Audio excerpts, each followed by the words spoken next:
President-elect Trump was busy with his transition today, naming 2 women for top posts. Betsy DeVos, a Republican Party donor, for Education Secretary, and in a twist, Nikki Haley for UN Ambassador. Here's Julianna Goldman. Governor Nikki Haley. South Carolina Governor Nikki Haley was one of the Republican Party's loudest critics of its eventual nominee. During anxious times, it can be tempting to follow the siren call of the angriest voices. We must resist that temptation. And Mr. Trump didn't spare her either, tweeting in March, "The people of South Carolina are embarrassed by Nikki Haley," to which she replied, "Bless your heart." But Haley is now calling the president-elect a friend. We are currently living through what may be the most interesting time in American political history.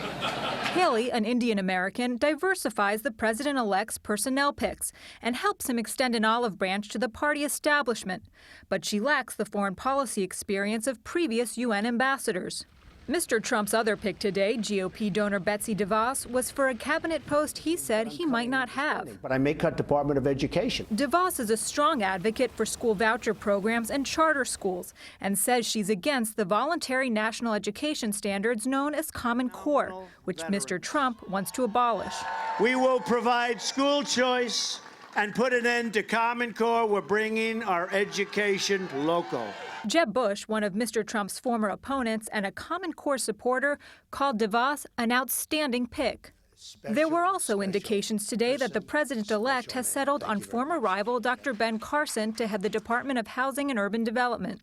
The inner cities, you can't walk to the store for a loaf of bread, you get shot. While no formal announcement was made, Carson, who would be the first African-American in Mr. Trump's cabinet, hinted in a Facebook post that he's accepted the position, writing that he can help make our inner cities great for everyone.